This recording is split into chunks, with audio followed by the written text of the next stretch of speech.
whatever you do, don't fall asleep. Welcome to Talking Horror with Jamie and Nikisha.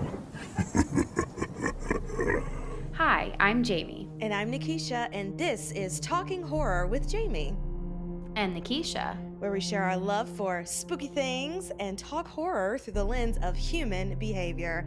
Well, welcome, everyone. Welcome.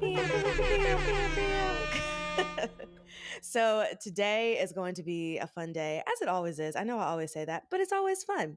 But we're going to talk about the 2022 American horror film Barbarian.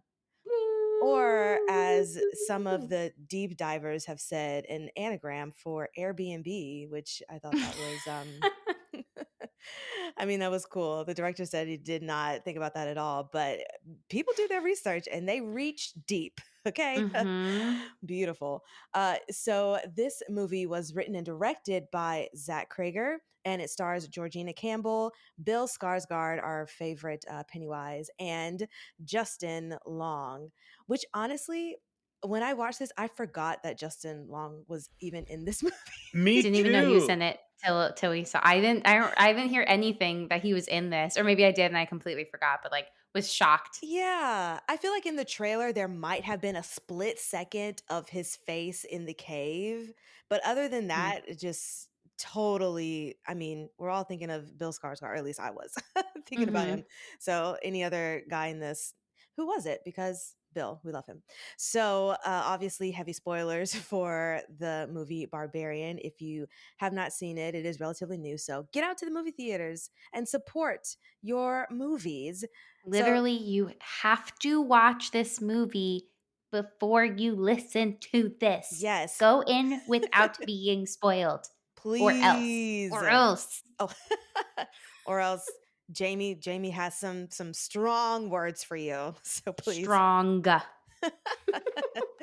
So yes, watch this movie before you listen to us. And Jamie, what are the trigger warnings for this movie? It's gory, it's gutsy. Gutsy as in there's guts that you see. Actual guts. Actual guts. Yes. Yeah, it's not like this movie has a lot of chutzpah. Right. Right. No, just you see some guts, some insides on the outside.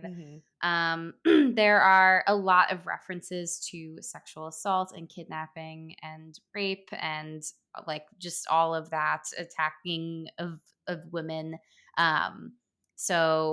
But I have a lot to say about it, so I can't wait till we talk about it. I can't wait. I love Jay. We need to find a name for your rant so we can have a sound to it, like a Brian. It could also be parlor talk. Yeah, it could just everyone's. It's not just my parlor talk. Everyone's invited to the parlor. Talk. Also, I don't want to make another sound cue, so we're all parlor talk.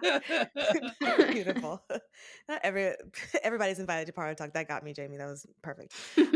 Great. So before we get into everything, producer Brian has some words for us. Please. Of course. Hey everybody, producer Brian here. If you're watching us on YouTube, hi. Hi. Yes, we are on YouTube. Check out our YouTube channel. We are, of course, on anywhere you find podcasts. But I'm speaking today to talk about social media. Hop on our social medias at Talk Horror Pod. We're on Twitter, we're on Instagram, and we're on TikTok doing some super fun stuff. Anything that we don't cover in a podcast episode, we're probably covering in some way on TikTok, whether we're watching the trailers, talking about a quick review of the movie. You can check that out. We do a fun lists and stuff there of our favorites of the year, favorite certain genres, all that fun stuff. So check us out on TikTok at Talk Horror Pod. Thank you so much, and back to you, Nikisha. I mean, shout out to producer Brian for all that TikTok content. Oh my gosh, yes. Round of applause for the hardest working talking horror producer. We're almost at we're just about at I don't know, but we're about at like 6K by the time this probably airs. I'd love by the end of the year I'd love to get to 10K so we can do what are they called, the playlists We can do pay Layla Oh, so I can, yeah. the type A in me just needs to Organize. organize all of our stuff Mhm. immediately. I feel But that. yeah, Yeah. so that's what's happening there. That's so interesting. I also just didn't realize is TikTok kind of the only social media platform that gives you a lot of different perks when you get followers? Uh, Or does that kind of happen with other ones too? Instagram has a Obviously. Everyone. couple. Okay. YouTube has a lot. The Okay. like because then you can monetize. The podcast. Excuse me. The social medias like that when you hit certain amounts because it's in one place and you're Mhm. using their platform and people are going there. Like there's more opportunity and stuff there. But I also think TikTok is younger, so they're really testing out some stuff. Oh, okay. Fair. Well, Yeah. yeah, guys, help us get to 10K views by the end of the Help. year. Help us. Follow Help us us, on please. TikTok. I want to get to 10K followers. Thank you. That is all. Thank you. This has been a PSA from Talking Horror. Thanks. So before we get into everything that is Barbarian, we got some things to talk about, y'all. About things that we have watched, things that I have seen with my eyes that I don't want to ever see again. Oh, Oh, fun times. Well, first let's talk about the good thing. I watched Do Revenge and wow, wow, wow, wow, wow, wow, yes. wow. Ah! Also Sarah Michelle Gellar, Yeah. also Sansa. I just can't. Mhm. But you liked it a lot? I loved it. I Mm. absolutely loved it. I love I mean, trying to not super spoil it for people who have not seen it because I do want you to see it, but there is a great twist at the end. I think that the acting performances are absolutely wonderful. And Brian, you had said something about this when we talked about it when you guys first watched it. Just how it's definitely continuing on the trend of teenage angsty movies, and I think this fits so well in that genre. I mean, it's just like, Mhm. connected to Mean Girls. It's right there as far as level of storytelling and of acting and quotability. And even though it is for like the not our generation, but a younger generation, I think it still appeals to everyone, and that's also Mhm. why I really really enjoyed it. But it was great. 10 Yeah. out of 10 would recommend. Watch Yeah. Do Yeah. Revenge. Eh, I also think because we've talked about this in episodes like Urban Legend when we did I don't remember if this is airing before or after our Urban Legend episode, but you'll hear it. The like when we talked about Urban Legend and how the three of us absolutely feel a sense of warmth and nostalgia and comfort Mm, watching teen movies like this. And quite frankly, even if Do Revenge was not made, quote, for us, it is in our wheelhouse, and it just made me it was like a warm blanket. I felt very comfortable yeah, watching that movie, if that makes sense. absolutely. Mhm. It does. Yeah. Yeah. It like both is serving as like an homage to all of it while still kind of like being its own thing. Yeah. And putting its spin on things and uh there wow. What is the stranger character's name? I don't know why I keep Maya Hawk. Yes, Maya. Mm. Okay. Oh my Mhm. god, she was so good. She was wonderful, and I think I watched like a TikTok video of her talking about her process and how she watched a lot of movies that like psycho or like men characters. I'm trying not to spoil it when I say this, but she watched a lot of male actors in Mm. preparing for this role so that she Interesting. can kind of reflect that in this character, and I think it absolutely worked in her favor. I mean, she's already a brilliant actress, but Mhm. how her through line was in this was great. Yeah, And loved it. I also hear me out. I actually think this would make a spectacular musical. Mm. The Oh, soundtrack is incredible also. yes, it I know. is. But yes. So Brian, you're going to produce that. You just need to have a checklist of all the things that you're going Yeah, to yeah, yeah. Lots to do. produce. Lots to do. Mm. Wonderful. Okay, and then the second thing, I finished season 1 of You on Netflix. Oh yeah, I forgot you Oh. were watching it. Yeah, Oh. yeah, yeah.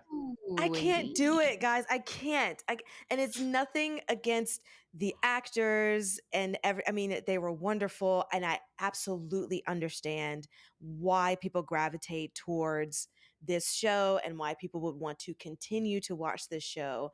But for me, it was just everyone was so terrible that I did not want to Mm. continue on following their lives. It was just too much. And Interesting. maybe, and I'll say this, maybe it's the time that I'm watching it as far as the social climate of it all. Maybe when it first came out, I could have been, okay, yes, let's continue on this journey.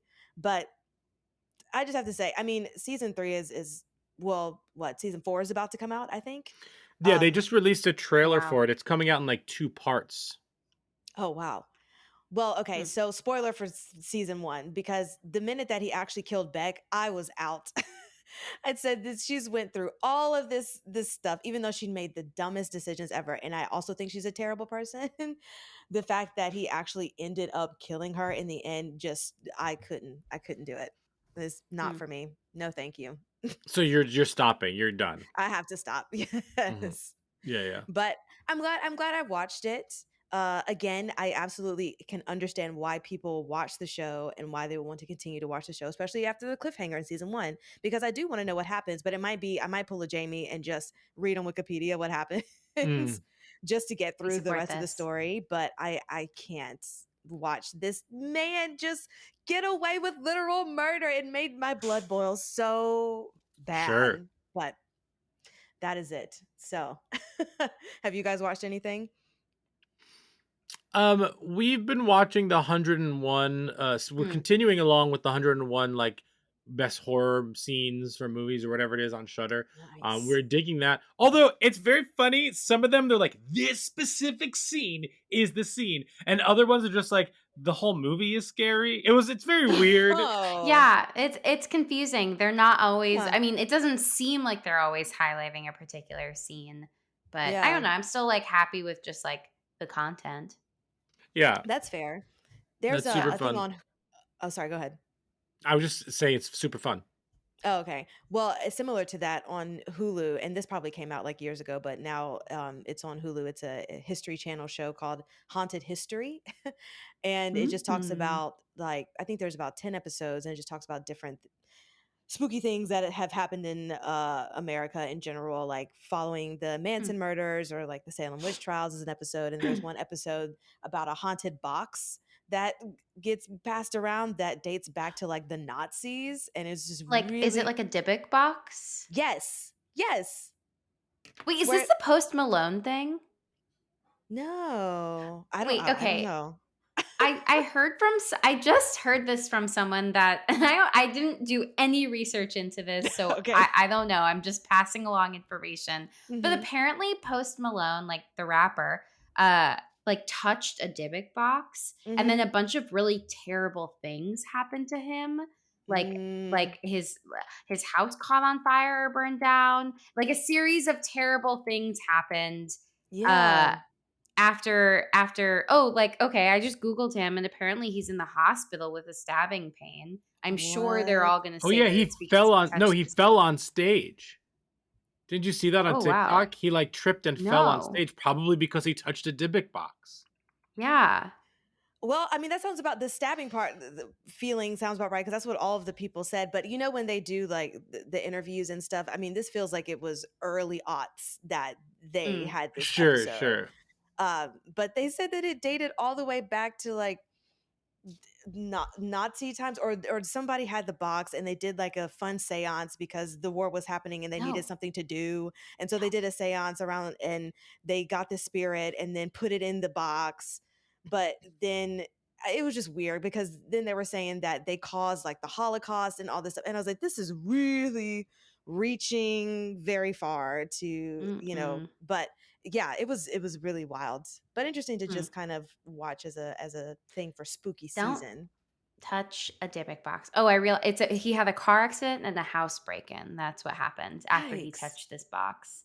So don't do it. touch spooky boxes. Yeah, it just antique sales, estate sales, just don't touch Be careful. the things. Yeah, be Please careful. Yeah. Dybbuk boxes, man. I love Ooh. the Dybbuk is a very cool thing to me. I like how spooky it is. It's like that there's like an actual like Jewish spirit, like that will like Yeah. wandering around with sin to get like, I don't know. I feel like all like that's like our cool ghost story. Yes, I don't know. your cool spooky thing. I get I that. do feel Yeah. like the movies are kind of lacking though. Yeah, we need a good I Dybbuk I film. would really, yeah. There's been a couple, but they're not as good, Yeah. in my opinion. I would say the best Dybbuk sequence maybe is the opening of A Serious Man, the Coen Brothers movie. Have you ever seen Oh, I it? haven't seen it. Mm-mm. Hmm. Anyway, we're going down a Dybbuk tangent. Uh This has been Dybbuk Talk. yeah, Dybbuk talk. So we watched a lot of trailers. So we watched the Last of Us trailer, which just came out. Yes, I did that today too. Um very excited. Jamie's very Yeah. passionate about it having to be good. Oh, of course. I hope that is good too. I've never actually physically played it. I just watch Aaron play it just for the story. Well, But Yeah, I I it looks watched didn't great. actually physically play it. I watched a no commentary YouTube video of the whole first and second game. like Oh, fun. hours, like 40 hours of YouTube content. I watched it This with is her. It was Oh, amazing. This is how. wow. Oh yeah, so I did that twice actually because I watched it a second time so I could make Brian watch it. It was Nice. awesome. Speaking of watching, we also watched the Watcher trailer, the Netflix No. show from Ryan Murphy about this family. It's Bobby Cannavale and Naomi Watts who Yeah. move into this Resident house in spooky New mom. Jersey. Yeah, Mhm. our the spooky mom of all time. And they move into a house in New Jersey, and then like they get letters that someone's watching them and crazy things happen to them. However, Jamie, tell us why we're interested in this more than other things. Oh God. So it's based on a true story and it takes place in my hometown. No. Yes, there's an article. I think it's like a New York Mag article that came out in 2018 Mhm. that you can read about. It's literally called The Watcher. And when we were watching the trailer, they pull lines straight from the letters that this whoever it was sent to this family Yeah. in the trailer, so they like actually are using like what this person said, Oh. which Mm-mm. Mm-mm. is terrifying. Yeah, so like this like person, this family moved to this house in Westfield, New Jersey, Mhm.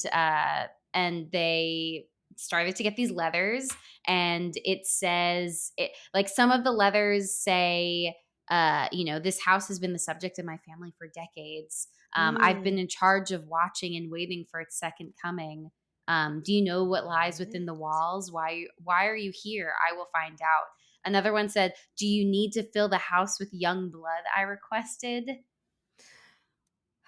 Oh. Mhm. Okay. No Okay. return Okay. address, just creepy letters being delivered. Yeah. And yeah, I mean, like my town, like this is like the thing. This is just nutty to me that this took place in my town, which is like otherwise a very cute town, great Mhm. school district, really adorable downtown. Like it's known for like having a cute downtown, and now I guess it's known for the young blood running in the walls of this home because this Oh. person's watching it. And I don't think they ever caught this person, What? All right. We'll like not be going there. Mm-mm. whoever they are. Yeah. So I'm assuming that you didn't know about these events when they actually happened. You just now know about it through this movie that's coming out. No, I knew about it when it Oh, okay. happened because Okay. it like was in the news, and I was like, this is where I grew up. Got it. But it didn't happen while I was in the town. It Oh, happened okay. like Okay. well after I moved. I was living in New York, and then Mhm. was like, why is my town in the news? Yeah. Okay. Well, we'll not be going there. What city is this in New Jersey? Westfield. It's Westfield. it's really a lovely town. I was just reading Bloomberg ranked it the 18th wealthiest city in New Jersey. Oh. The neighborhood scout named it the 30th safest town. It has a lovely Trader Joe's. And a Watcher. And a watcher. And a watcher. So, you take the good with the bad. Oh gosh. Yes. You take the good There's with the bad. so there's that. Oh my gosh. Well, And then One last thing, some Mhm. news I'm excited about is that there's going to be a Final Destination 6 movie. Really? Yeah, and I think they're Great. making it for HBO Max. Excited. Oh, that Will I be didn't watching. know. I think that's what I read. Maybe that's wrong, but I'm very excited for it regardless. Ugh, Wait, I know we were content. just talking about this when we were talking about The Ring, but I keep sending anytime I see any of these like live ads for Smile, I have to Mm. send them to you because like I still can't get over this marketing campaign. They've gone to like every baseball game that's existed in the last few days. It's also like just this mostly it's one woman. But Yeah. okay, like, oh man, I hope they give her so much money. They probably didn't have to spend any money for this marketing campaign, No. and it's hysterical to me. But like, man, I want to see this movie, and it I'm comes out excited. so soon. So soon. Actually, and they were also on Good Morning America. There was Oh, another that's where I TikTok. saw Yes. two behind them. They're just Behind both sitting there, and there's only one person behind them in one. the window. Oh my god, it's Genius. so clever. It's so clever. Yes. For those of you listening to this podcast or watching on YouTube, Smile has probably come out already, and we'll all have opinions on it. Also true. Beautiful. Fantastic. Well, let's get into everything that is Barbarian because that's what we're here for. But we need a 2-minute plot summary. So, who is going to give that to us on this glorious day? I'll do it. I'm okay with doing Great. it. Beautiful. Yeah. What's the plot? I will time you. Good. My timer is always set to 2 minutes because it knows exactly what we're here for. Yes. All right. Producer Brian. Okay, tell me when to go. All right. Producer Brian, please tell us what is the plot of Barbarian and Go? Barbarian is told in different segments. The first segment, we see this woman arrive at her Detroit Airbnb. She gets there. It's terrible out. It's raining. She can't really see much. The house looks cute. She goes up to it, and the key is not in there on the door. And she's like very upset, and she doesn't know what to do. She's traveled a long, long way. What they say? She drove from like North Carolina or Maryland or DC. She drove from DC, and then she finds that there's someone else there, and the house had been double booked. So she said she'll just go into town. She decides not to. She is very apprehensive of this person she's staying with. This other person is Bill Skarsgård. So they're in the house, they get to know each other talking, and then long story short, she wakes up at night. Something is weird about it. She doesn't know. The next day, she finds that she's a job interview. The next day, she finds that she opens up this door in the cellar. She doesn't know what's in there. It's super freaky. She's like, no, I'm not doing this. And she gets out. And then she tells the boy goes in there and she's like, I have to leave. He's like, no, let me just check it out because they had a nice time together. And then so he went in there, he disappears, and then boom, there's a big jump scare and we don't really know what's happening. And then immediately switch to segment 2. Segment 2 introduces us to Justin Long. Justin Long is a pompous asshole of an actor who has just been accused of accused of raping somebody. He denies it. He's not, his new job has been axed because of that. So what he has to do is he has to go and basically sell the house that he bought. And the house that he bought is, surprise, surprise, the Airbnb that the people are staying in. He goes there, he's measuring, he's measuring all that, and then he is captured by whatever is in the basement there. We find out that this grotesque. Oh, it's 10 minutes. Oh my god! Then there's another flashback. We see that there's a man kidnapping women and putting them in his basement. Okay, and then at the end, they all. Oh no! I'm running out of time. No. You spent like an hour and a half or a minute and a half talking about the first scene. Oh no! And then essentially it ends where they're all trapped together downstairs. We find out that this woman is like a product of like incest and rape and all of that, and she just wants them to be her babies. Justin Long's an asshole, and then at the end the woman does survive, and it's funny, it's scary, it's silly, it's wild. Yeah, don't don't rely on my 2 minutes there. Thank you. 2.5 minutes, 4 minutes. That was terrible. And that's the plot. That's a good job. I mean, Good effort. Good effort. lot. It was a lot happening. So, you Mhm. know, it's a lot to get through for the full story. But you did it, Brian. You did it. Did I? So let's get into it with our first segment of likes and gripes. And now our likes and gripes. And Jamie, we'll start with you, but tell us, I mean, obviously you went and saw this in the movie theater because that's Mhm. all that was available, but tell us about your movie theater experience with this and give us your likes and gripes on it. So I think this is the movie, correct me if I'm wrong, Brian, but is this the one that the seats were broken? Yes, it was. Okay, so that really stood out to me because this movie really scared me.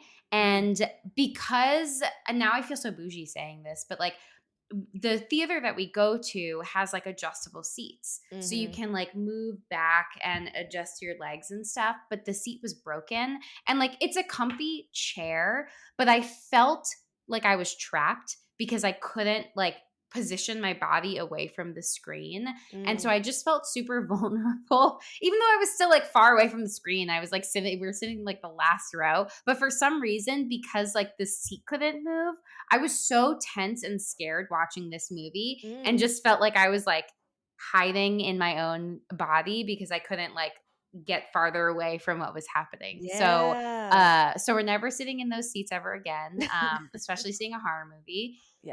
Noted. And yeah, this movie like completely surpassed my expectations. I went in blind as was recommended. Again, a rare choice for me, but I stuck to it because I really wanted to like get the full experience. And I'm really glad that I did that because it truly like shocked me. The the first act, I felt like I was gonna throw up. Like I was just so uncomfortable because I didn't know what was gonna happen. I didn't know. I like was very creeped out by Bill Skarsgård. I very much empathized with Georgina Campbell's character of like feeling super apprehensive and just like completely stuck. Like, what are you supposed to do when you like drove for hours? You're in the middle of like not a place that you're familiar with. Like, you know, you're just like stuck. And then, you know, you're in a very vulnerable position and this guy is weird and like you're not really sure what's going on. And then her waking up in the night, like, you know, being uncertain about like, is he being weird? Like, I don't really know. It just all like left me feeling disgusting and tense, and I loved it. And I loved the first act. I was like completely shocked when Bill Skarsgård's dead, and then we cut to Justin Long, who, like I said, I had no idea he was in this movie, and I like looked at Brian like, what? I think I might have even said that in the theater out loud, and was just like, wait, like what just happened? I'm so confused, and then I realized like, oh, this is like supposed to happen. I didn't love Justin Long's character, but I loved Justin Long and his portrayal of this character who is a smarmy piece of garbage. I thought he was like he really played it really well through the end, especially like when, I mean, we'll talk about like at the end when there's this moment where you think there's going to be redemption and then there isn't, because like, I really think that he's fully he is you know, all encompassing this persona, because like that is really at the core who this person really is when, you know, push comes to shove. Right.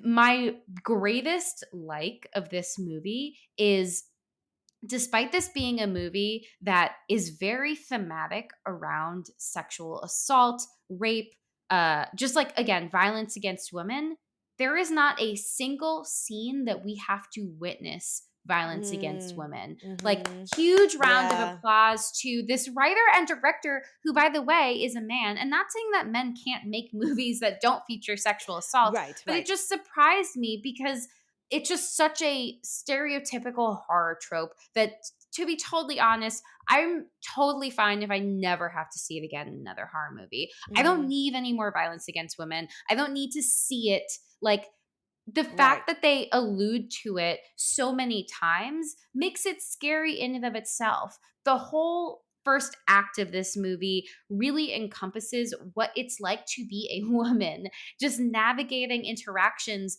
with men and feeling uncomfortable, feeling on edge, picking up on things that, like, in one perspective feel like cues of like something fucking weird is going on here. I don't understand it, and being on high alert. But like, to somebody else, which I also saw many reviews on TikTok were like, they thought that Bill Skarsgård was fine. And that to me is the beauty of why this movie is so good, because like, I mean, I hope that people see it with the lens of like, they are reading more into Bill Skarsgård's character, because that, in my opinion, is the experience of what it is to be a woman, is to be reading into people and trying to figure out like, what are your intentions? Are you a good person? Are like, do you have unsavory, like thoughts about wanting to cause harm? Like, trying to suss that out in what are otherwise like, quote, normal interactions with people. This movie just like captured it, and again, without me needing to see people actually being assaulted. Like, snaps forever for making a horror movie where I don't need to see any more violence against women. And the part that like really truly sold it for me is like, in Act 3, when we see the father, like the rapist guy who is going into the town, and we see him like, under false pretenses go into this woman's home that he'd been following and unlock the window in the bathroom or whatever. And then we don't actually see him kidnap her.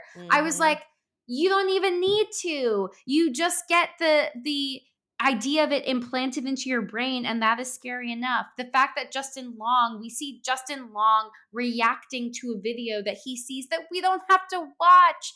His reaction is so like, that scene is contingent on his reaction, and and he plays it so well that you are just scared based on how he is reacting. We don't need to see we don't need to see violence against women. We don't need to see violence against people of color. Like, I'm over it. I'm done. Stop. Let's like figure out another way to do this trope.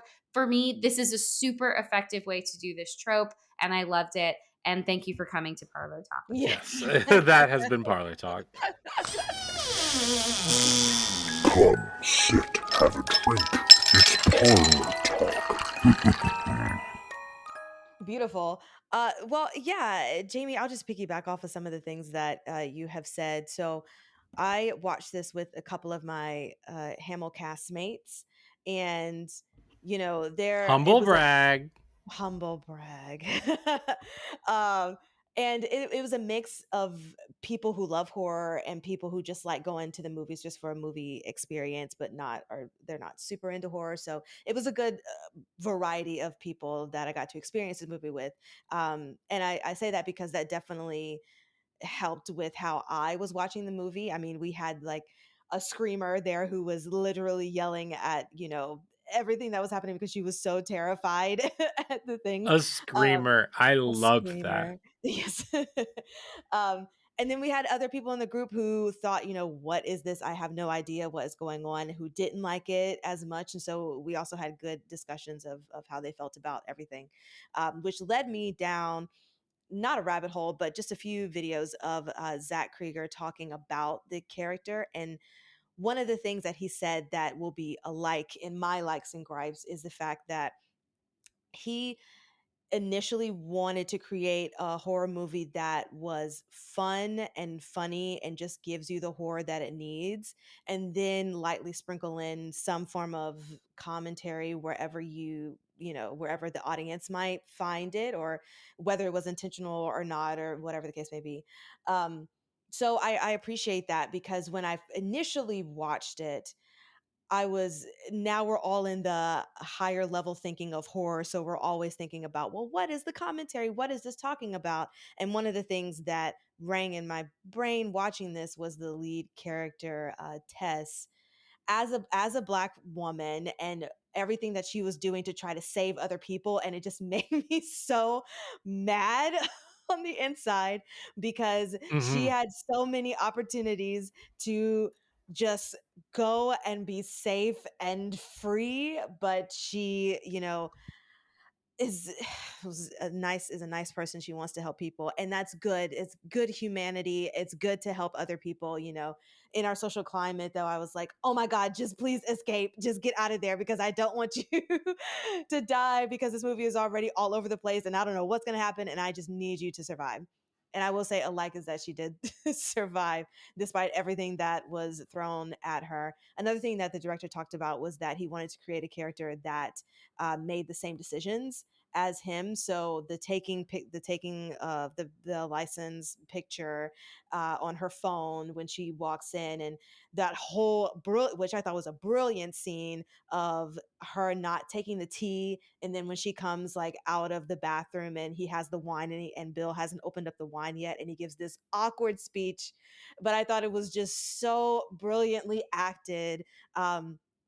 That kind of like draws you in, and I love Jamie's point, so I won't harp on that about just what it is to You be can a harp. female. And yeah, well, I mean, you did a great job of it, and there's no more that needs to be said. I just want to say that I agree absolutely on what the female perspective is when you are in those situations, and the caution that you have to take. And I thought that that was good, and I thought that she made a lot of great decisions. The director also said, though, that even though he wanted to create a character that would make the same kind of decisions that he would make, you still have to put the main character into the dark situations because it's a horror movie, and she doesn't know it's a horror movie. So of course she's going to walk down the steps. Somebody else might be like, don't walk down the steps, but she doesn't know what's going on. And she's trying to help Bill's character out. And, when he's down there and all that stuff. Um, I will say another was Justin Long's death. That was the most satisfying death, next to when Mm. Joffrey died in Game of Oh, Thrones. sure. It just made me so happy, and I also loved the gore in this movie. It was brilliant. I'm always down for insides on the outsides. um, and I think you mean a gutsy movie. oh my gosh. Yep. We I always said love what a I gutsy said. movie. um yeah, and I'm sure we'll get into this about like the mother character and everything, but I do love how it was in 3 acts. When Justin Long came on the screen, I thought for a minute, is this going to be like an anthology movie? I'm here for this. It's just going to be like different stuff Mm. that's happening, and then here's the thing. But how it all tied in together, I still enjoyed that, and we'll definitely get into how awful Justin Long's character is in that respect. There was one more thing that I was going to say, but I was just going to say a huge gripe, and this is just a general gripe, not about the movie, but I have now realized that I hate when women are not believed in situations. And so the whole scene when when Tess is talking to Bill's character, and he's like, I don't know what you're talking about. Like, you're hysterical right now. You need to calm down. Like, I'll go down there, blah, blah, blah, blah, blah. And she's like, no, dude, just pack your stuff and let's go. And then when she gets to the police, and the police just dismiss her, it boils my blood. And now I just realize that that's just a huge pet peeve when women specifically are not believed for what they have to say, and that's why all those men freaking died in this movie, because they did not believe her, and that is on them. Mhm. That's all my likes and We gripes. should have a boils my blood segment. Oh, So, just have the sound of blood curdling.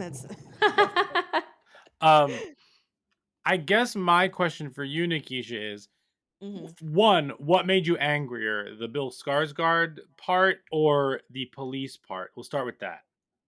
Yes, I would say the police part, because this is set in Detroit, and Detroit might not be one of the safest cities in general, so there's probably a lot going on. Police have probably dealt with a whole lot of things. I get it. I'm the daughter of a police officer. There's a lot that happens. But the thing is when you see this distressed person that you can't even go into the house and look at what's happening, especially in a neighborhood that you know is not a safe neighborhood in your city, that just made me even more mad. So I would say the police. Sure. Long answer, short. Second question. When the movie is trying to say something specifically about that, because I think as we all kind of talked about, this movie is about female safety and Mm-hmm. believing females. Part of it is, at least. Knowing that the movie is kind of about this, does that alleviate some of that, knowing that it's done on purpose for a larger point? You know what I mean? Versus a movie that like maybe doesn't even know it's doing that, and but it still makes you feel Yeah. that way. Yeah, and that's a great question, because obviously, because it happens in so many different points. And even I will say, when Justin Long's character, when we first find out what is going on in his life, to an extent, you kind of want to believe that he is right and not believe, like when he first is just talking about it, just how he seems, he's playing, of course, how heartbroken that he is about like what's happening, and he wants to like call the girl and try to, make things all right.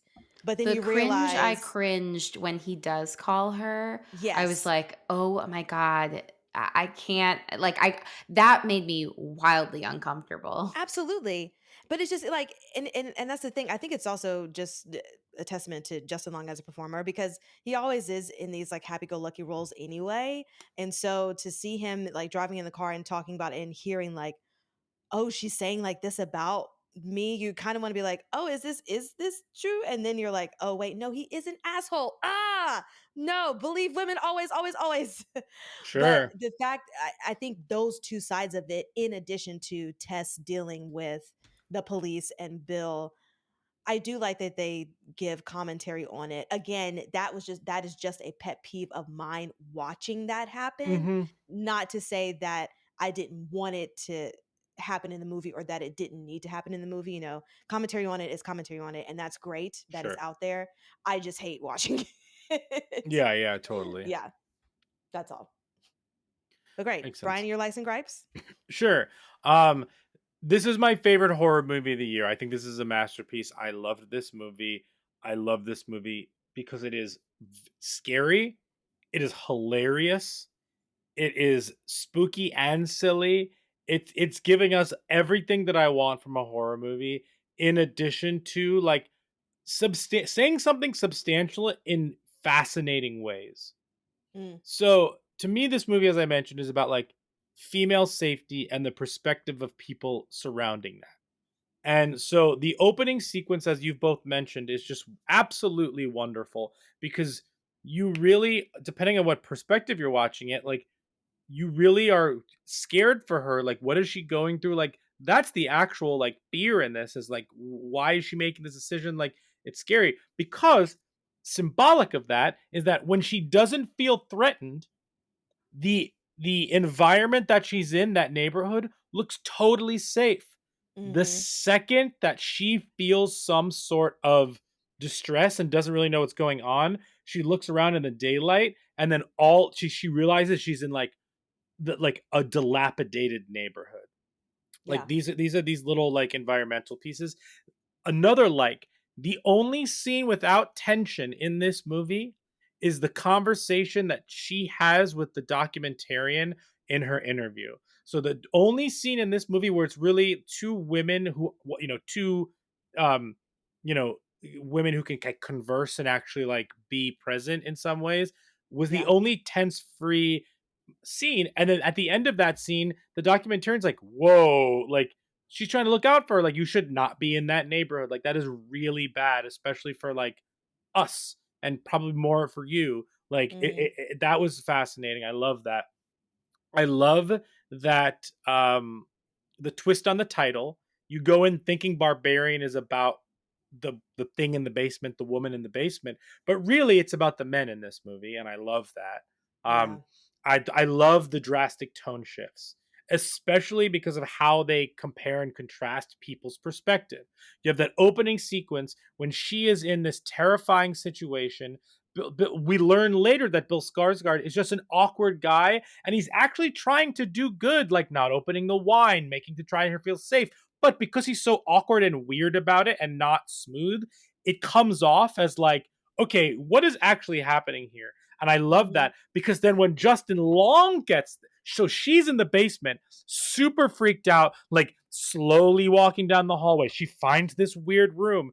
That's her as a female, actual, literally and symbolically walking through life. However, Justin Long, who has been accused of rape, and which we find out he actually did, he's just like obnoxious, whatever. And all he can think about when he's in the basement and discovers the same thing that she does, he's literally having a really good time and is excited in the same situation that she's in, measuring everything because he needs to sell the house. And this is all just more space for him. So you have this total juxtaposition of a woman in the same scenario that a man is in, and the man has no issues with that scenario. And I just like ate it up. I thought it was just a beautiful way of showing that within the context of a horror movie. I loved, and then in addition to that, in the flashbacks, I think it was to the 80s or the 60s or 70s. I honestly, I don't remember. I don't either. So when you have the flashback to the man who's abducting the women, as the backstory, he goes into that hardware store and that grocery store, whatever it was, and no one questions it. He's looking for like plastic and diapers, like everything a serial killer would need. And the woman's like so nice to him because he's just like looking for like things for a baby. Like no one questions it. In today's world, that would probably raise some flags. Maybe, I don't know. But and then like not questioned at all. Fascinating. I just loved all of that. I think it tied together so well. And then on top of that, you're layering that with this maternal need to take care of your children.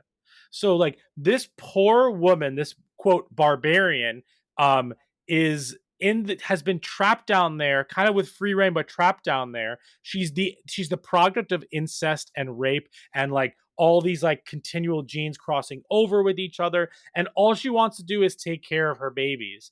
And it's like at first it's scary, and then at the end it's like wildly sad. And another like in this obviously is Justin Long, like trying to show that he's acting. He's an actor in this movie, like showing his remorse and then like immediately like throwing her off the edge for the woman to catch her. I love that. I loved the random homeless guy who's like, she hasn't come in here at all, and then she pops through the wall. I love the silly excellent. I love the silly scene where she's jumping off the water tower and it's that one shot. It's just like, what movie am I watching? I loved it. And what I really loved is I loved the last scene in this movie. I thought, so this woman is this creepy old woman of product of incest and rape is on top of her, and she has the gun. Georgina Campbell has the gun in her hand finally, and there's that split second of, I have to decide what I'm going to do here. I empathize with this woman. I totally, and us as an audience too, we realize now what she comes off as scary in that first scene. And now at the end, she's like, we feel so bad for her and what she's been through. But you know what? She's still doing what she's doing. And so like that last gunshot to end the movie, and she's just like, I got to do what I got to do, even if it's woman on woman violence, even though you got to stick together. Like this is not that scenario. And I just absolutely fell in love with this movie. I think it is a true masterpiece.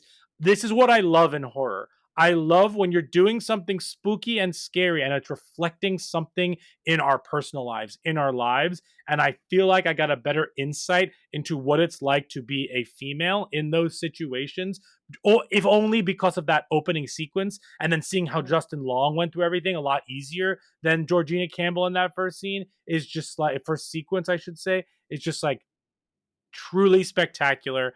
My only gripes with this movie are, I don't know if they did a best job of justifying her decisions. Because like from based on who she is, she probably should have left. Like you said, Nikisha, like she should not have been convinced by him to stay. And then my other gripe with this is not a gripe about the movie. I've just had like, I've seen a lot of bad reviews of this movie that clearly don't understand what this movie is trying to say. I am not a fan of someone not liking a movie and not understanding it. And if they don't Yeah. understand it, like maybe do a again, you don't have to go above and beyond, but like do a little bit more research. What is this movie about? Why didn't I like it? I feel like a lot of people are just like turning this movie off because like, oh, I wasn't expecting it. It wasn't scary. It wasn't this. It wasn't that. I don't know. And maybe I'm just being a total obnoxious duty head, but like I No. think that as a culture, our media literacy has very much gone down, and I feel like people I like even Nope and things like that. I just feel like we could do a better job as a society of understanding art. And if we don't understand it, like let's do a little bit more research. There are tons of thought pieces on all of this. I'm not saying they Mhm. didn't read them, but like I've seen reviews and I've seen like mean-spirited comments, especially on our TikTok, that clearly are people not just being trolls, obviously, but then there are people who just Yeah, actually didn't understand it. And I'm not saying you have to like it if you understand it. exactly. I'm not at all, but I would appreciate a more forward conversation about why you didn't like it, even though I know TikTok and those comments are not built for long conversations. I get that. But there's Mhm. definitely something that irks me inside that it's like maybe you didn't like it because you didn't fully like absorb it and understand it. Like maybe you liked the first sequence and then you didn't like the tone shift because that's not your thing. That's fine. When Jamie and I were Right. watching this, we totally talked about the fact this is going to be a very divisive movie. You're either going to super love this or be like, this wasn't for me. I just hope that you could say this wasn't for me because you understood it. Does that make sense? Absolutely. Yeah. And I'll even, go a step further and say, in our age of new things that come out, it seems like we feel like we have an idea of the movies that are just going to be horror for horror's sake, torture porn, whatever, a new Final Destination coming out, the new Halloween coming out. Like we know that those movies are not going to have super commentary, a lot of substance, and we can enjoy it for what it is. And some new stuff that comes out, we feel like this is going to be the elevated horror and we hold it up to that standard. And when it's not that, we just immediately dismiss it because it's not what we thought it was. It's not a Jordan Peele, it's not a whatever. Mm-hmm. When there's some in between areas, there's some gray areas, there's some things where if we just kind of, like you said, Brian, research a little bit more about it, we can really kind of define why we didn't like it for the sake of why we didn't like it or whatever.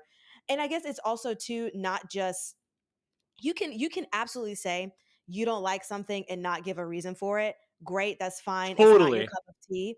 But to tell someone that they're dumb for liking the movie, Sure. I like think that's that's not, yeah. don't tell me that I'm dumb for liking it when you Exactly. haven't like did you understand it and do you know why I would like it? That's a better description of how I'm feeling as opposed to the other way around for sure. Thank you. Yeah. Yeah. I mean, it's just because there's a lot of stuff that we have said on this podcast that we don't like, or things that we have all disagreed. Some of us like and some of us don't. And it's for whatever reason, whatever. But we don't put each other down for liking or not liking the Yeah, movie. So I think that's kind of where we need to come together in the horror realm, especially in a genre that is not really praised in general, as far as, awards, Academy Awards, and things of that nature. It's like, okay, let's all just come back to what Zach, the director, said at the beginning. He just wanted to make first and foremost a horror movie that he thought would be a fun ride for everyone. hop on, And baby. he, Yeah. Boop boop. yeah, exactly. Woo woo. And with how crazy it was, we were all on that ride. Whether you liked it or not, Mm-hmm. he fulfilled his purpose of putting you on that ride because it was not what we expected it to be. Yeah, And you can at least appreciate it for it not being what you expected it to be. totally. Yeah. Here's a Yeah. question before we Mhm. move to brains. Is this elevated horror? Oh, that's a great question because Thank you. Thank you. well, and I just liked, it depends on the person. Of course, everything is subjective, but what are you putting this up against as far as elevator horror? I guess is my question back to you. Hmm. I don't know. People will usually submit for the approval of the Midnight Society, like Hereditary, Yeah. Midsommar, The Lighthouse, The Witch as kind of being more elevated horror? I mean, I don't think so, but I think it has its own place. Like I don't know. I don't think that it is on that level of Hereditary, no, or Get Out, no. But in us just having this conversation, the commentary that it does speak on is more elevated than Halloween Ends. It's more elevated than some of the other newer stuff that Or we have Kills? We didn't watched. see Ends yet. Oh, well, yeah. Halloween Kills, yes. I mean, but I'm just going to assume it's not going to Oh, be. no, you're definitely right. But I don't want people thinking we're super cool and we've seen it already. We have Oh, not. yeah, no. We're going to be watching on No. Peacock with the rest of y'all. Exactly. I mean, yeah, that's just my opinion. I think that I'm trying to think of a movie that I feel would be on the same level of this that we've watched that's new. I have an idea, but I'm Yes. gonna wait until suggestions. Oh God, oh God, oh God, oh God. But I would But I say mean, underneath. Yeah. I think I agree with you, Nikisha. Like, I don't know. I also sometimes have a problem with the idea of calling certain things elevated horror and feel like there's this. I think that reinforces kind of what you were saying also, that like horror does not get the respect that it definitely deserves as Mm-hmm. a film genre. It's like definitely undervalued in the award circuits. However, if people look at the financials, like horror consistently performs. Like horror Yeah. makes money. So it is also interesting looking at it from like a money making perspective, that like there is consistency there. Why aren't we also looking at this craft with more respect for Mm. what it's doing? Like people are seeing these movies, people are paying for these movies. There's like excellent quality in these things. Does it have to fall under this like category of elevated to be, like considered and regarded more highly compared to Scream or like Yeah. other slashers or other things? So that's my aside, but I don't think that this like fits in elevated, but I do like that it has a strong message in addition to like the fun that this movie is having. It's able Sure. to successfully accomplish both. Yeah, I Yeah. feel like this and Bodies would be like a good 2-pack together as far Oh, as at the spoiler alert. same level. Spoiler! I mean, that's not one of my suggestions, but I feel like in what we have watched and talked about, it's like on the same level. What about Sure. you? What do you think, Brian? Um, I don't know. I think that there's a mid tier. I think that there's like Yeah. I think there's like elevated horror. There's something in the middle, and then there's like schlock, if you will. Like Smellevated. yeah.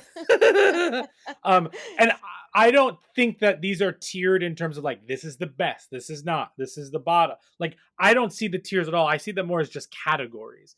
And I think that this Yeah. isn't necessarily like which level, because to me, people think of elevated horror as like not having comic relief. There being no funny Mm. parts like that. Mm-hmm. Like Mhm. this is genuinely like scary and funny and campy and stupid and silly. The the reason that I could see this being elevated horror is because it's saying something pretty substantial, or it's making you Mhm. feel a certain way. Mm-hmm. I think it's just the way it's presented that is not quote elevated, but like the way that it made me feel and the way that it used those feelings for me to understand what it's like to be in someone else's shoes in like a sociological way is just like an absolute triumph. And a lot of movies try to do that, and this one absolutely did that. And I do think that us being in those chairs that didn't move also added to that experience, like as stupid as that sounds. Yeah. No, that's great. Well, let's get into brains. I think we've been kind of dipping our toe in it as we've been discussing our likes and Mhm. gripes, but which has been really great conversations.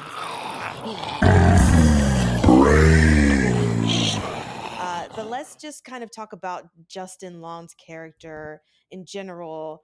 And this is not going to be a definitive question for you, Jamie or Brian, but I just want to talk about when people get into life and death situations. There's always kind of this trope of like, oh God, if you get me out of this, like I promise I'll go to church, or like, um I promise I'll do better, or I won't cheat on my math test, or whatever, like stuff like that.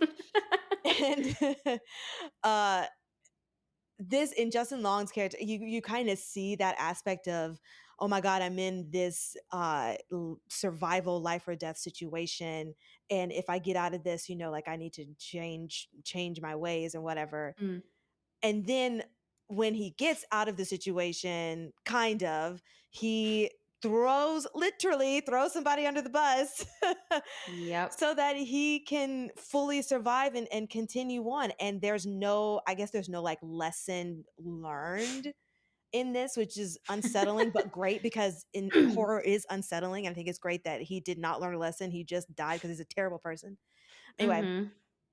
so yeah, Jamie, I don't know where this could actually go, but I just want to talk about, like, why do you think that life or death situations bring out that aspect of our human behavior to say, okay, I'm going to change my ways, but then someone can still decide, if they survive, still make those bad decisions? Like, if Still be that's a the duty case, head. yeah, if that's the case, then what is the thing that could make them Still be a goody head. change? You know? Yeah, I mean, like, I think that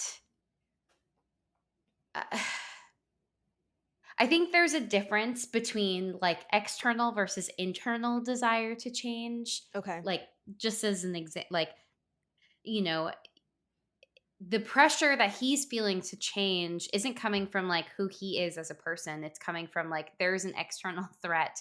And like maybe if Mm, I'm a good person, like maybe the choices that I've done up to this point have led me to this moment. And like that's a point of reflection. But I don't think that he actually learns anything, because then he's also thinking through like survival mode and thinks like, well, I can survive because like this other person is injured, and he's mhm. making this calculated decision. But yeah, I think that when people change, because not everybody is capable of change. I Oh, I let's talk about truly that. that might be more of a personal opinion. I want to hear it. I want to hear the No, I opinion. mean, because I think that it really comes from within. Like, people Mm, can say, I've heard people say they want to change all of the time, but mhm. unless they actually like truly want to, and there are things that make it difficult to change, certainly, but there's still like a desire to, like, that innate motivation to change. Mhm. When you don't have that, like, there's nothing that's gonna be different for you. So I think that, like, when the pressure, like, I think like ultimatums in relationships sometimes Yeah. don't work, because, again, not that the person who's offering the ultimatum isn't worth changing. It doesn't really, it like has something to do with them, but not that much, because again, it really comes from their partner that like needs to look inward, and like if it's connected with what they want, if someone wants to do something, they're going to do it, right? Yeah. Like, Yep.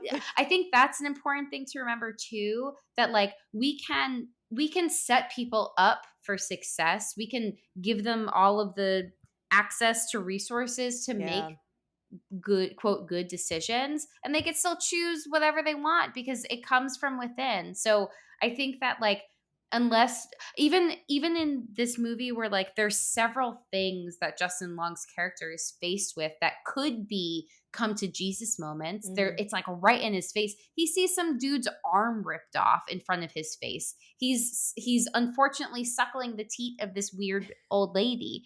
All of these things you'd think would potentially be like, wow, how did I get myself into this mess? Right. As that point of reflection. But it's not, I just, at least for him, I don't see it as enough to like really look inward and Mm, evaluate, like, okay, here's the moment where like we can join, like, him and Tess join forces and like work together. right. He's still only in it for himself. He's selfish, and like there isn't that internal desire. So, and maybe I'm wrong about my earlier opinion that like not everybody can change, but I don't think that it's that everyone can't change, but rather I think some people really struggle with that inner connection, and they are Yeah. not easily influenced by external forces that like would otherwise influence some other people maybe to potentially change. Yeah, that makes sense. So So yeah, so I think that he is not easily moved by the thing, even though he can be horrified by everything happening. He's not moved enough that like it really Changes aligns him. with whatever Yeah. his values are Mhm. to then seek out, an alternative choice of action. And Jamie, I think you brought up something very interesting there. Um, she did rip a man's arm off, and I now believe that Pearl could do all the things that Pearl did as an 80-year-old woman if this Oh. if this underground woman Underground woman. could pull off a man's arm. We just very I have a gross question. okay. Like, is she still able to breastfeed? Like, No. I am not a mother. I I'm am gonna not a say parent. I don't really understand how that all works. And I'm sure at some point in my future I'll figure it out. But right now I don't I don't get it. So like, because I know that people can like they can make it happen even if they themselves have not given birth, right? Did I That make I that don't up? know. Am I bad at science? I- Should someone revoke my license? I just have from my not accusing there because none of us have kids, and this is Oh man. great. But it feels like in the stages of birth, I've never heard of someone being able to breastfeed without having given birth. Because in theory, like let's say you're able to successfully breastfeed. Because I also know that not everybody can. There's a lot of Yeah. things that make it incredibly difficult. Mhm. But people who wean off breastfeeding, it doesn't just stop. Like the flow doesn't stop. It's you stop by virtue of just like deciding that you're not going to anymore, and then like it stops on its own with time. Definitely with time, but like you said though, like So even can you if start it? but I think there's something sciency that happens. Yeah, like you're not like the That we're not- secreting. You're not like the secreting it. I want this to happen. Because even when you're weaning, like you said, like there's Today I still learned milk. Jamie doesn't know how there. breastfeeding works. I just saying. Because women still have to like release the milk out of, even if they don't use the milk, they still have to release the milk outside of their breasts. Otherwise, All my that stuff parent can friends are going to be clog up. so disappointed. I'm going to Google it. Okay, we'll move forward. This has been. But yeah, so breastfeeding. we're pretty sure that she was not no producing milk, and No. and But but she like had the idea from just that TV that was playing in the background of this is what you're supposed to do as a sure, mother. we're probably operating under the assumption that like she probably was like significantly developmentally delayed and like was not able to understand that like she herself was not having these children. Or she did have children that were died or taken away from her. I mean, that's also Or that. Yeah. probably true. And she was breastfeed. She could breastfeed at one point, but now at this age, she's probably gone through menopause. Her hormones are not working the same ways that they used to, and like that's Right. also probably a confusing thing for her as well. And she's still watching these videos, so I'm sure that has a lot to do with it. In addition to that, Yes. yeah, that has been breast milk talk. Don't worry, I've been Googling it. I learned about the hormones that are involved. Okay, so you can't just start it. Yes, we. You need specific hormones in order to initiate it. But that's why I was like, if you let's say you have access to these hormones, like could you inject yourself with them and then produce breast milk? Is that how that works? Maybe. I don't know. Maybe. Do you think there's an X-Men who like can produce breast milk whenever they need to? Wait, okay. All mammals lactate, and it's possible to induce lactation in men and in non-pregnant women using the right hormone medications. Okay, so I was right. I feel But with the slightly hormone better. medications. Oh, Yes. So at least it's not just like you don't will it, but like you can make it happen with hormone medications. So I don't feel as insane. Well, as I learned from Meet the Parents, Yes. I have nipples, Greg. Could you milk me? That's what I was thinking the whole time. I'm so happy you said that, Brian.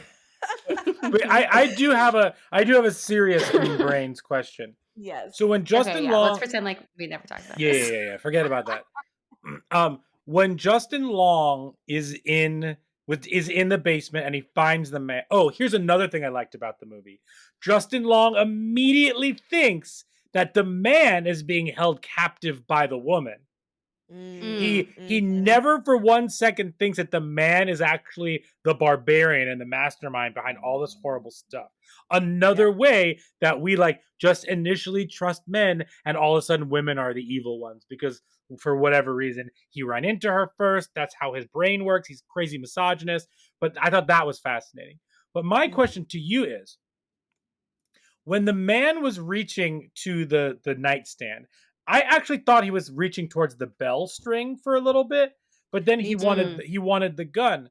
My question for you is, was he was he reaching for the gun? Oh yes, so yes, so yes. Was Yes, he I reached reaching for for the the. gun because did he always want to kill himself? Do you think the gun was too far away for him? Like at that point, do you think now he was discovered, he just wanted to off himself? Did he hate himself for living down there? He just couldn't reach the gun because he was so disabled. Like what do you think was happening there? Because I'm still thinking about that sequence. Hmm. Does that make sense? The question I'm asking. Yeah. Yeah. No, because I definitely did think he was going to reach for the bell so that she could come in and off this Yeah, guy. Um, Oh, I knew there was a gun in that thing. I was like, oh, he's gonna try to kill himself. Like that's. do you think I just have a because feeling. he's was old and he was dying slowly, he wanted to just go ahead and die because the deed is already done? And now that somebody could hand him the gun, or do you think, I don't know, why do you think that he would just off himself? I mean, I I don't think that he has remorse. That's not the sense that I got. Mm, I mean, we don't really know. Again, that's why we're asking this question. But right. like, sure. I don't know. I don't think that he had any remorse. It's almost like, if he can't do this anymore, then like what's the point of living? Like that's like a very dark Mm, interpretation, but like yeah. he's bedridden at that point. I'm assuming that like he created this whole dungeon system and like he was being taken care of, Mm, and like when he couldn't get the care that he needed anymore, and also just like couldn't continue being a terrible person, like what else was there for him? And he wasn't going to go anywhere else. That all, like, he made that very clear, to Mm-hmm. the point where he built this whole like dungeon for himself to live in. He was like, I'm never moving from this house. So like, now that someone new comes in, what are his possibilities? Like he's going to get arrested, he's going to get like removed and taken to a hospital or a hospice or something. Mm, Like he's not leaving that spot. So he'd rather sure. die in the place that he like committed all these atrocities than, go Yeah. anywhere else. What's his exact line when the neighbor says we're selling and he's like, I'm never leaving or something like that? What's his Yeah. line there? oh. I'm never leaving. Yeah, maybe I don't remember. Yeah, I forgot that even happened. Hmm. But that is so interesting to me too, just the mental state of him. You know, we never there's a lot of research done on people who do all of these crimes and where does that come from, and sometimes people are just evil for evil's sake. There's not doesn't necessarily have to be something that has happened to them, but it always is interesting to me seeing men who do these awful things to women, and it kind of sort of feels like they're trying to get a sense of control of something or someone, and that's kind of their motivation for Mm, doing things. sure. um but yeah, that wasn't leading to a question or anything. It's just interesting, and I always wonder why people do the things that they do, but that's a whole nother conversation because you can't really pinpoint like why exactly would this man want to be capturing women. Like what is the motive? And I don't think the movie necessarily needed to give that either for Hmm. it to have a good through line. It's like, nope, this is what was happening, and that's why this woman is in a basement, and that's why this house is still up and people can still rent it off of whatever housing sites. So crazy. Hmm. Oh, Any other yeah. thing on brains? Not for me. I thought Brains did up. I don't know. Yes. Beautiful. Well, shall we get into some Rotten Tomatoes? I would love. Yesos. Yes. It's the Rotten Tomatoes game. Okay. What do you think this movie has on Rotten Tomatoes? Jamie, you can go first. Yeah, Jamie. I think an 88. All right. Nikisha, what are you thinking? I'm going to say an 80, right on the dot. All right. This movie has a 92% on Rotten Tomatoes. Oh, great. The critics' consensus is smart, darkly humorous, and above all scary. Barbarian offers a chilling and consistently unpredictable thrill ride for horror fans. Yeah. Yeah. It does. The audience score is a 71%, and Silly. the audience says the less you know going into Barbarian, the better. But be prepared for an ending that might rub you the wrong way. I think that's fair. I think this was divisive. I loved it. But that's fair. Yeah. All right. The 4 S's. Shall we do those too? Yes. Skull, scare, shakes, and suggestions. The Talking Horrors 4 S's. All right, those stand for skulls, scares, shakes, and suggestions. Skulls is how we think this movie handled mental health and human behavior. Scares is how scary was it. Shakes is how much will it stick with you, essentially. Can you shake it off? And then, of course, we'll go through suggestions. But first, Jamie, why don't you give us your 1 through 10 ratings for skulls, scares, and shakes? Sure. So for Skulls, I gave it a 5 because I do feel like there are a lot of bad decisions made in this film. But I also think that they kind of explain some of it, but I'm also just like, come on, like don't like go back for this dude that you literally just met, even if you like have a nice time together. Like Please. it's not worth it. It's not worth your life. Don't do it. For scares, I gave this an 8. Like I said, I was like truly pooping my pants in this movie theater scared.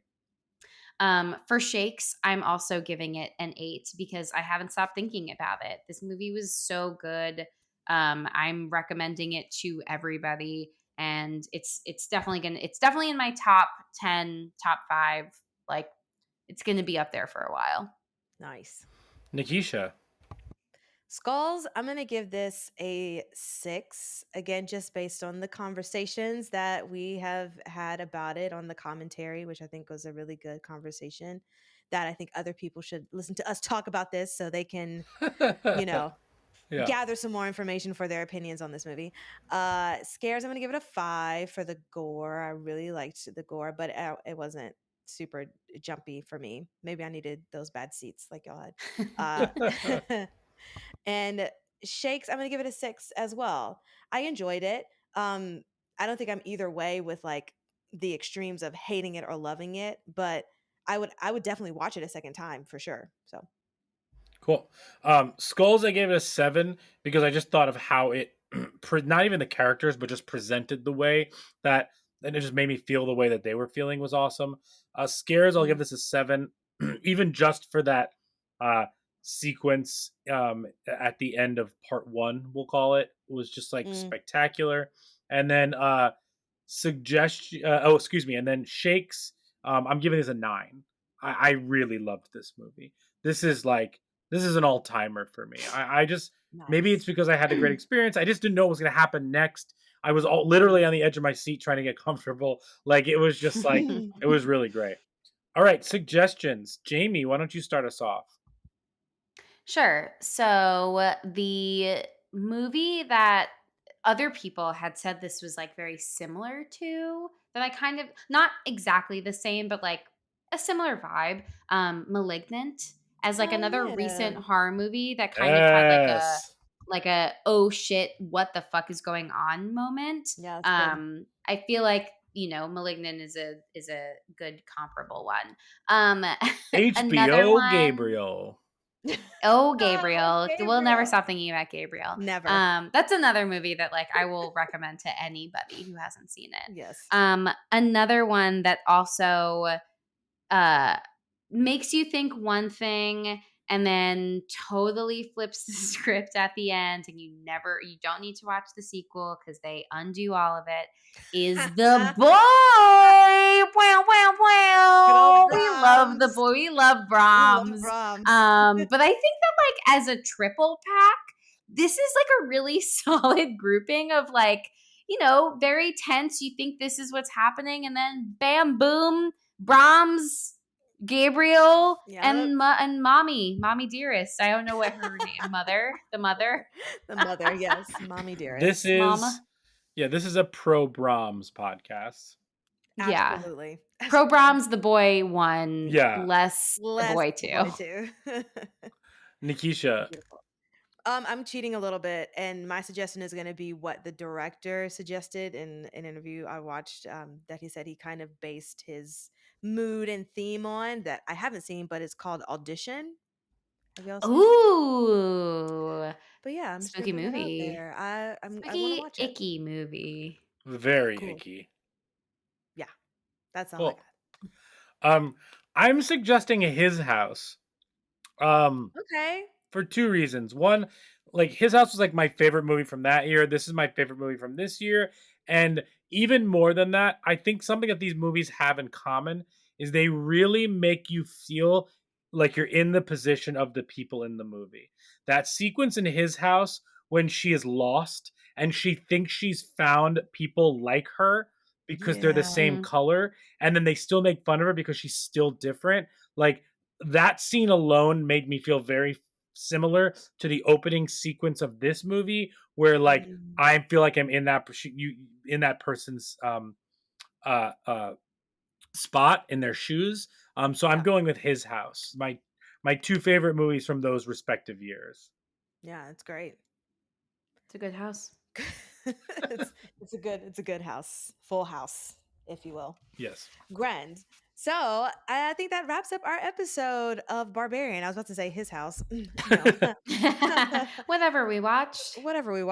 Barbarian. I mean, we talked about so much on this episode, but you can follow us on all of our social medias, as producer Brian has mentioned earlier, at Talk Horror Pod on Instagram and TikTok and YouTube's. Hi everybody in YouTube land, YouTube world. Yes, and please just give us a follow on that TikTok so we can get up to our 10K followers. And Brian, where can they listen to us? Yeah, you can listen to us wherever you get podcasts. So that is on places like Google Podcasts, on Stitcher, Spotify, and of course, Apple Podcasts. Rate and review us there. 5 stars, please. And thank you. Does anyone have a quote? I will say that Jamie just talking about suckling the teat just had me out. But anyone else have a quote from this movie? No. No, I guess more space. yeah. Oh, with the tape measure. Tape measure. That's great. Oh my god, that was fun. Cool. Well, thanks, guys. Bye-bye. Bye. Bye.